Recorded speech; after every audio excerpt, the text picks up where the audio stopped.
Hey guys, I'm Daniela. Welcome to my channel. In today's video, I'll share with you 6 things I didn't do when I was learning English. Before I tell you what they are, I want to discuss the difference between learning English as a second language and learning English as a foreign language. This is just to give you a little bit of context. English as a second language, or ESL, is when you take classes while you live in an English-speaking country like the US, the UK, Australia, and some other countries where English is the dominant language. On the other hand, English as a foreign language, or EFL, is when you learn it in a country where English is not the dominant language. For example, when I took English in high school back in Bulgaria, it was taught as a foreign language. Or if you're learning English in your native country where English is not the national language, this is an example of learning it as a foreign language. There is a difference between ESL and EFL when it comes to the methods of teaching and learning. Because in ESL classes there are people from different parts of the world, the teacher usually doesn't speak their native languages and uses only English in class. ESL classes focus on communication, and usually students are very engaged because they live in an English-speaking country and come with questions every time. It could be something from their work or everyday life that they've heard but didn't understand. The teacher explains it by using other, simpler words that the students already know. In ESL, people learn vocabulary and grammar in context.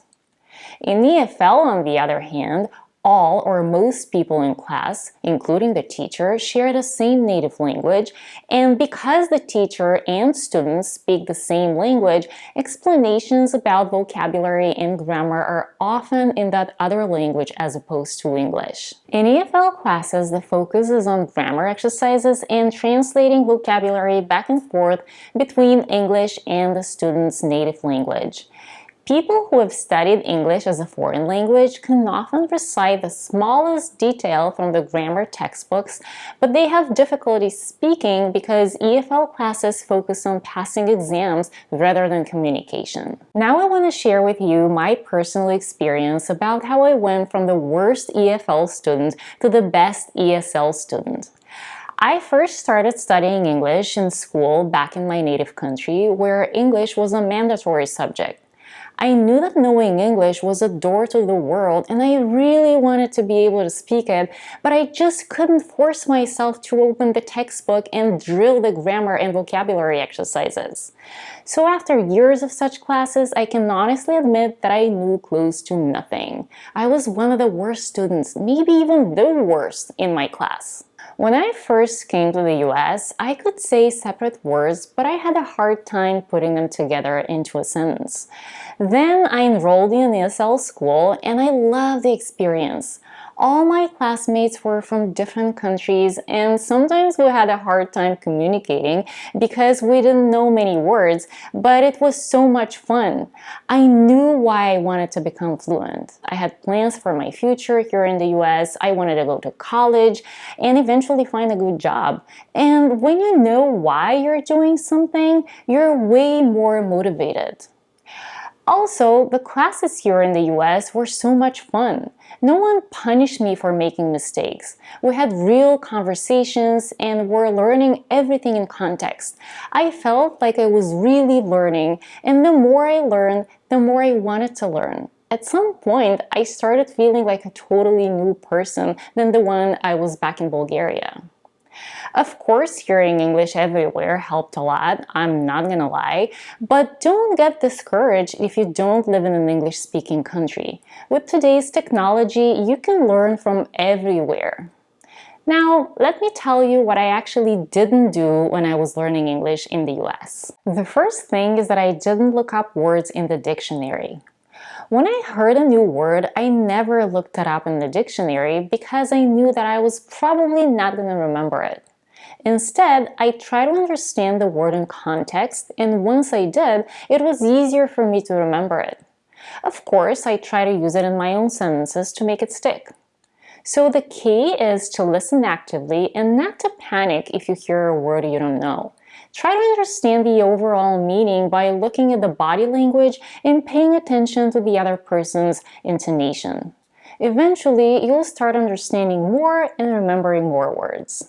The second thing I didn't do was that I never learned individual words.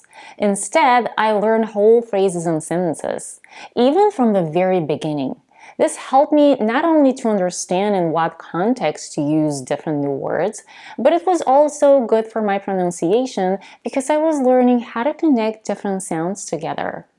There is a difference between saying only one word and connecting it with other words within a phrase or a sentence. This helped me to sound more natural and fluent. Okay, the next thing that I never did was drilling grammar with no context. I see many English learners dread the infamous conditionals in English. The truth is that I never learned them as conditionals. I didn't know what conditional 0 or conditional 2 was. To be honest, I think this is a hideous way to learn a language. The way I learned conditionals in grammar overall was by asking questions. For example, if I was stuck when I wanted to express a certain idea, I try to explain with other words what I wanted to say and then ask the other person to tell me how to put the sentence together. I also watched a lot of movies and tried to repeat what I was hearing. So don't be afraid when you hear the word grammar. Once you know what you want to say, look it up or just ask someone else to help you out. Then try to remember the structure so you can use it in the future in other situations. Another thing I didn't do was that I didn't worry about passing tests. Because ESL classes focus on communication, I wasn't worried about passing or failing tests. I wasn't afraid of making mistakes because the ESL school I went to didn't grade the students. Sometimes they gave us tests, but these tests were for us to see how much we have learned and what we needed to focus on going forward. The lack of fear of failing really helped me to speak more. I think when people learn a foreign language, they shouldn't be punished with bad grades for making mistakes. Learners should be encouraged to speak even with lots of mistakes. Of course, I understand that there are certain tests like TOEFL or IELTS that people need to pass if they want to go to a certain university, but I'm talking about becoming really fluent and not having a great score on a test. Let me know in the comments if you have ever taken the TOEFL or IELTS and what you really think about such tests. Another thing that helped me develop my listening skills was that I never watched movies with subtitles. To be honest, I personally find it hard to listen and read at the same time, so I never use subtitles as a form of learning.